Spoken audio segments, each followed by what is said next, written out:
오늘의 성경 말씀 사무엘상 16장입니다. 16장 1절 같이 읽겠습니다. 여호와께서 사무엘에게 이르시되 내가 이미 사울을 버려 이스라엘 왕이 되지 못하게 하였거늘 내가 그를 위하여 언제까지 슬퍼하느냐. 너는 불에 기름을 채워가지고 가라. 내가 너를 베들레헴 사람 이스라엘에게로 보내리니 이는 내가 그의 아들 중에서 한 왕을 보았느니라 하시는지라. 마지막 절 6절 같이 읽겠습니다. 16장 6절입니다. 시작. 그들이 오늘 사무엘이 엘리압을 보고 마음에 이르기를 여호와의 기름 부으실 자가 과연 주 앞에 있도다 하였더니 13절 같이 읽겠습니다. 사무엘이 기름 불병을 가져다가 그의 형제 중에서 그에게 부었더니 이날 이후로 다윗이 여호와의 영에게 크게 감동되니라. 사무엘이 떠나서 라마로 가니라. 아멘. 시편 23장 보겠습니다. 23장 1절과 6절 마지막 절입니다. 1절 읽겠습니다. 23장 1절입니다. 시작. 여호와는 나의 못자심이 내게 부족함이 없으리로다. 6절입니다. 내 평생의 선하심과 인자심이 반드시 나를 따르니 내가 여호와의 집에 영원히 살리로다. 아멘. 다음은 요한복음입니다. 요한복음 9장입니다. 요한복음 9장 전에 에베소스 보겠습니다. 에베소스 5장입니다. 에베소스 5장.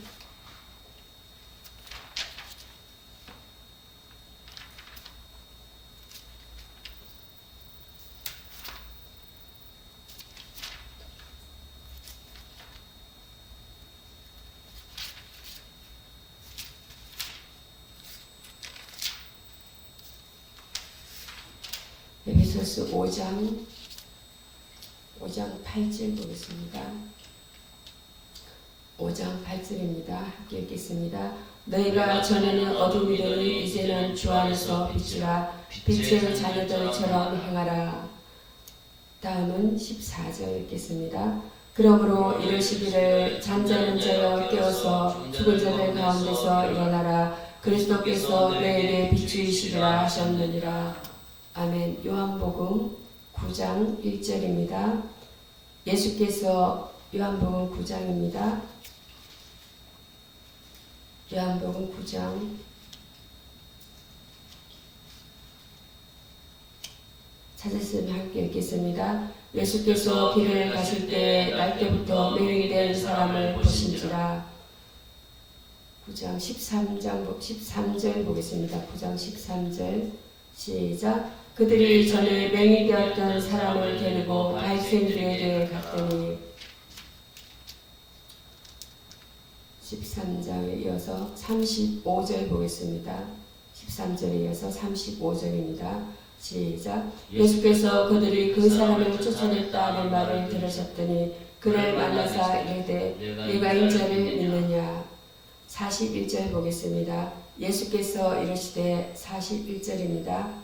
예수께서 이르시되 너희가 맹인이 되었더라면 죄가 없으려니와 나를 본다고 하니 너희 죄가 그대로 있느니라.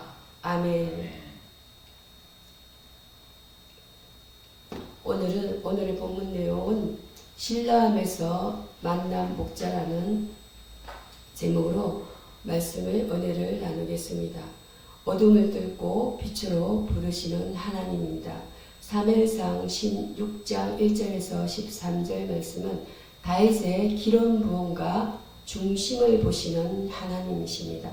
시편 23편은 여호와는 나의 목자이십니다. 에베소서 5장 8절에서 14절은 빛의 자녀와 어둠의 일이라는 빛의 자녀와 어둠의 일입니다. 요한복음 9장 1절에서 41절은 날 때부터 맹인된 사람의 치유와 바리새인의 영적 소경됨입니다. 오늘 말씀 16장 사무엘상과 시편 23편과 에베소서 5장 그리고 요한복음 9장 첫 번째, 우리를 선택하시고 인도하시는 하나님의 성품에 대해서 다시 한번 더 깊이 나누어 보겠습니다. 외모가 아닌 중심을 보시며 선한 목자가 되시는 하나님이십니다.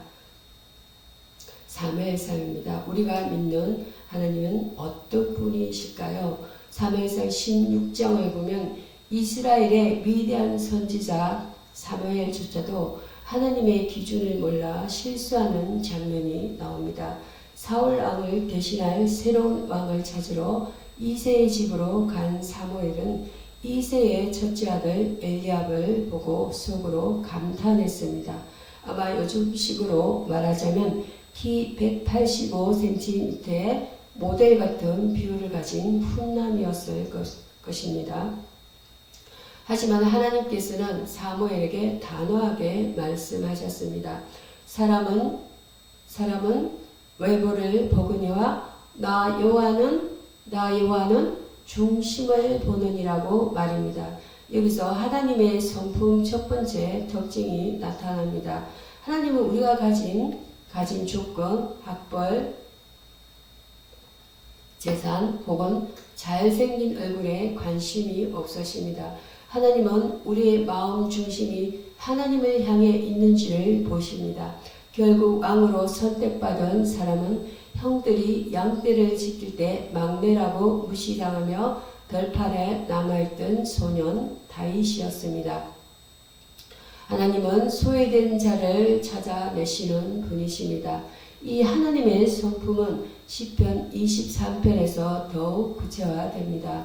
여호와는 나의 목자시니 내게 부족함이 없으리로라는 고백처럼 하나님은 단순히 우리를 지켜보시는 감시자가 아니라 우리를 푸른 풀밭과 쉴 만한 물가로 인도하시는 따뜻한 목자이십니다. 하나님의 성품은 구속사적 관점에 볼 때 더욱 명확해집니다. 죄로 인해 죽을 수밖에 없는 우리를 살리기 위해 독생자 예수 그리스도를 이 땅에 보내신 분이 바로 우리 하나님이십니다. 요한복음 9장에서 날 때부터 맹인된 사람을 보셨을 때 제자들은 누구의 죄 때문이냐고 물으며 정죄하기 바빴지만 예수님은 그에게서 하나님이 하시는 일을 나타내고자 하신다며 그의 눈을 뜨게 해주셨습니다. 이것이 우리가 믿는 하나님의 자비로우심입니다. 실제적인 예화를 하나 들어보겠습니다. 영국의 전도자 조지 히필드 목사님에 관한 일화입니다. 1740년대 미국 보스턴 사역 당시 히필드 목사님은 설교 중에 한 남자가 자신을 비웃으며 돌을 던지려는 것을 보았습니다. 하지만 목사님은 그를 저주하지 않고 오히려 그 영혼을 위해 간절히 기도하며 복음을 전했습니다. 결국 그 남자는 돌을 내려놓고 눈물을 흘리며 회개했습니다. 이처럼 하나님은 돌을 던지려는 자조차도 품으시는 인내와 사랑의 성품을 가지고 계십니다. 여러분, 우리는 이 좋은 하나님 앞에 우리의 중심을 드려야 합니다. 하나님은 결코 여러분을 포기하지 않으십니다.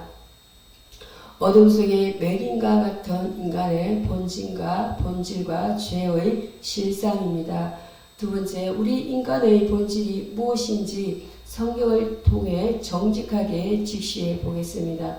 성경은 인간을 가리켜 본질상 진노의 자녀였으며 어둠이었다고 말합니다. 에베소서 5장 8절은 너희가 전에는 어둠이더라고 선포합니다.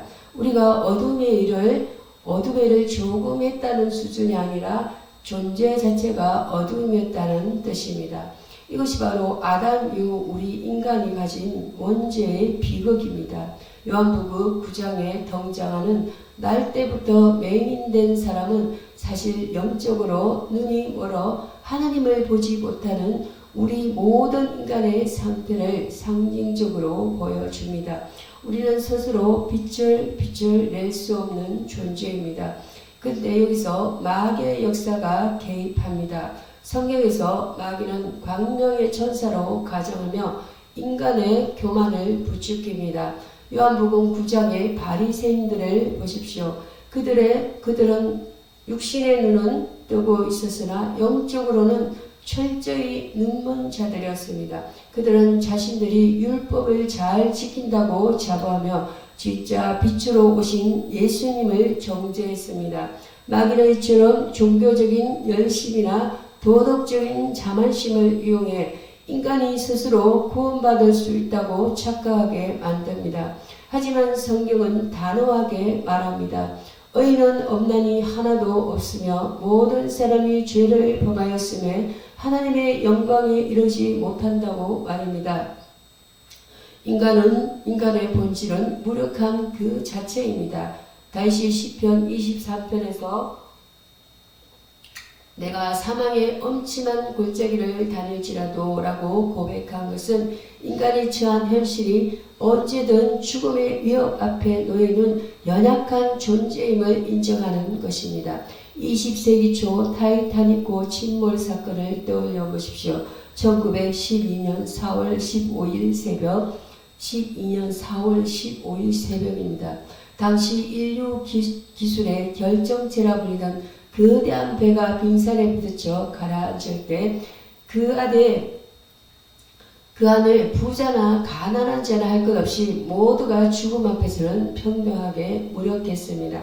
이것이 인간의 실존입니다. 우리는 우리 스스로를 구원할 구명보트를 만들 능력이 없습니다. 오직 위로부터 내려오는 하나님의 구원의 손길이 필요할 뿐입니다. 우리의 죄는 단순히 나쁜 짓을 하는 것을 넘어 하나님을 왕의 자리에서 몰아내고 내가 그 자리에 앉으려는 반역입니다. 요한복음 9장에 맹인이 고침을 받았음에도 불구하고 종교 지도자들은 그 기적을 부정하며 예수님을 죄인이라 몰아세웠습니다. 인간의 마음이 얼마나 완악해질 수 있는지를 보여주는 대목입니다. 초지자 여러분, 우리는 먼저 내가 하나님 앞에서 아무것도 할 수 없는 죄인임을 인정해야 합니다. 그것이 바로 구원의 시작이며 빛으로 나아가는 첫 번째 걸음입니다. 빛의 자녀로 살아가게 하는 예수 그리스도의 구속입니다. 세 번째로 이 비참한 어둠 속에 갇힌 인간을 위해 예수님께서 행하신 위대한 구속의 사역을 관찰하고 해석해 보겠습니다. 요한복음 9장에서 예수님은 땅에 침을 뱉어 진영을 이겨 맹인의 눈에 바르시고 실로암 못에 가서 씻으라고 하셨습니다. 실로암은 번역하면 보냄을 받았다는 뜻입니다. 이런 하나님으로부터 보냄을 받은 예수 그리스도만이 인간의 근본적인 어둠을 씻어낼 수 있음을 예표합니다. 예수님은 단순히 눈병을 고치러 오신 의사가 아닙니다. 그분은 우리의 죄의 값을 대신 치르기 위해 십자가에서 피 흘려 죽으심으로 우리를 사망과 지옥의 형벌에서 건져내신 구원자이십니다. 에베소서 5장 14절은 잠자는 자여 깨어서 죽은 자들 가운데서 일어나라 그리스도께서 너희에게 비추이시리라고 말씀합니다. 우리가 영적인 잠에서 깨어날 수 있는 이유는 오직 예수 그리스도의 보혈의 공로 때문입니다. 다윗이 고백한 내 영혼을 소생시키라고 하는 표현도 단순히 기분이 좋아졌다는 뜻이 아니라 죽어가는 영혼을 다시 살리시는 하나님의 강력한 구원 행위를 의미합니다. 예수님은 십자가에서 우리의 모든 수치와 저주를 담당하셨습니다. 우리가 받아야 할 심판을 대신 받으심으로 이제 우리를 빛의 자녀라고 불러주십니다. 여기서 아주 중요한 신학적 관점이 나옵니다. 구원은 우리의 노력으로 얻는 것이 아니라 하나님의 전적인 은혜라는 것입니다. 요한복음 9장에 맹인이 눈을 뜨기 위해 한 일은 아무것도 없었습니다. 그저 예수님이 발라주신 진흙을 믿고 신뢰함으로 갔을 뿐입니다. 이것이 믿음입니다. 믿음은 내 능력을 증명하는 것이 아니라 나를 위해 죽으신 예수님을 신뢰하는 것입니다. 18세기 미국의 대각성 운동을 이끌어낸 이끌었던 조나단 에드워즈 목사님은 죄인의 손에 있는 진노하시는 하나님의 손이라는 설교에서 인간은 거미줄에 매달린 거미처럼 언제든 지옥의 불길로 떨어질 수 있는 위태로운 존재이지만 오직 하나님의 은혜의 손이 우리를 붙들고 계시기에 살 수 있다고 강조했습니다. 구속사적인 관점에서 볼 때 성경 전체는 예수 그리스도의 오심과 죽으심 그리고 다시 사심을 향해 달려갑니다. 사무엘이 다윗에게 기름을 부을 때 성령이 크게 감동하신 사건은 훗날 진정한 왕으로 오실 예수 그리스도의 모형입니다. 우리는 이제 어둠의 자식이 아닙니다. 예수님의 피로 사신받은 고귀한 신분입니다. 마귀는 끊임없이 우리에게 내 죄를 보라고 정죄하며 다시 어둠으로 끌고 가려 하지만 우리는 예수님의 십자가를 바라보며 나는 이제 빛의 자녀라며 당당히 맞서야 합니다. 아멘. 아버지, 예수님은 장차 재림하셔서 아멘 모든 눈물을 닦아주시고 우리를 영원한 천국으로 인도하실 것입니다. 그 소망이 우리를 오늘 살게 합니다. 성령의 인도하심을 따라 빛의 열매를 맺는 삶의 변화입니다. 마지막 네 번째에서는 이제 빛의 자녀가 된 우리가 어떻게 살아야 할지에 대한 구체적인 적용과 회개의 방향을 제시하겠습니다. 에베소서 5장 9절은 빛의 열매는 모든 착함과 어려움과 진실함에 있느니라고 가르칩니다. 우리가 예수님을 믿고 구원받았다면 반드시 삶의 변화가 나타나야 합니다. 맹인이 눈을 떴을 때 그의 삶은 이전과 결코 같을 수 없었습니다. 그는 더 이상 구걸하지 않았고 당당하게 예수님을 정언했습니다. 우리 역시 과거의 어두운 습관, 거짓말, 미움, 엄난함과 같은 어둠의 일들을 벗어버려야 합니다. 이 변화는 우리 자신의 의지만으로는 불가능합니다. 그래서 반드시 성령의 인도하심이 필요합니다. 성령님은 우리 안에서 탄식하시며 우리가 하나님의 뜻대로 살도록 도우시는 분이십니다. 시편 23편에서 지팡이와 막대기가 나를 안위하시나이다 라는 고백처럼 성령님은 때때로 우리를 훈계하시고 때로는 위로하시며 바른 길로 인도하십니다. 우리가 회개해야 할 부분은 여전히 내 인생의 주인 노릇을 하려던 교만입니다. 사무엘상 16장의 사울 왕처럼 하나님의 말씀보다 자신의 판단과 평판을 중요하게 여겼던 마음을 회개해야 합니다. 또한 바리새인들처럼 남을 판단하고 정죄했던 영적 교만을 내려놓아야 합니다. 구체적인 적용을 여러분께 제안합니다. 매일 아침 성령님의 도우심을 구하는 기도를 시작하십시오. 성령님, 오늘도 제가 빛의 자녀답게 말하고 행동하게 도와주소서라고 간구하십시오. 예를 들어 직장에서 동료를 험담하고 싶은 유혹이 올 때, 혹은 누군가를 속여 이득을 취하고 싶은 생각이 들 때 성령의 음성에 귀를 기울여야 합니다. 1950년대 한국 전쟁 이후 폐허가 된 땅에서 수많은 고아를 돌보며 평생을 헌신했던 장기로 박사님의 삶은 빛의 자녀가 맺는 열매의 실제적인 표본입니다. 그는 의사로서 부와 명예를 누릴 수 있었음에도 불구하고 가난한 이들을 위해 무료 진료를 마다하지 않았습니다. 그것이 바로 세상의 빛으로 사는 삶입니다. 우리는 이제 심판을 두려워하는 종이 아니라 아버지를 사랑하는 자녀로서 살아야 합니다. 주님은 다시 오십니다. 그날에 우리는 주님 앞에서 우리의 삶의 열매를 보여드려야 합니다. 성령의 충만함을 받으십시오. 기도의 끈을 놓지 마십시오. 하나님은 여러분을 통해 이 어두운 세상에 주님의 빛을 비추길 원하십니다. 여러분의 가정이 일터가 그리고 여러분의 마음이 신뢰한 목과 같이 치유와 회복의 장소가 되기를 축복합니다. 이제 어둠에서 나와 그리스도의 영광스러운 빛 안에서 승리하는 삶을 사시기를 간절히 소망합니다. 기도하겠습니다. 사랑과 은혜가 풍성하신 하나님 아버지, 오늘 주신 귀한 말씀을 통해 우리가 본질상 어둠이었으나 예수 그리스도의 보혈로 빛의 자녀가 되었음을 깨닫게 하시니 감사합니다. 외모와 조건을 보지 않으시고 우리의 상한 중심을 보시는 주님의 자비하심에 의지하여 이 시간 나아갑니다. 우리의 영적인 눈을 밝혀주시어 우리 곁에 계신 선한 목자 예수님을 온전히 바라보게 하시고 세상의 헛된 욕심과 마귀의 속삭임에 흔들리지 않도록 성령으로 인쳐 주시옵소서. 여전히 우리 안에 남아있는 옛사람의 구속과 교만과 이기심을 십자가 앞에 내어놓고 진실로 회개하오니 신뢰함의 맑은 물로 우리를 씻기시듯 우리의 영혼을 정결케 하여 주시옵소서. 이제는 입술만의 고백이 아니라 삶의 열매로 주님을 기쁘시게 하는 빛의 자녀들이 되기를 원합니다. 성령의 세밀한 음성에 민감하게 반응하며 주님이 다시 오실 그날까지 깨어 기도하며 복음의 정인으로 살아가게 인도하여 주시옵소서.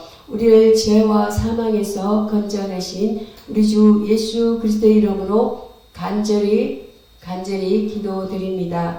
아멘.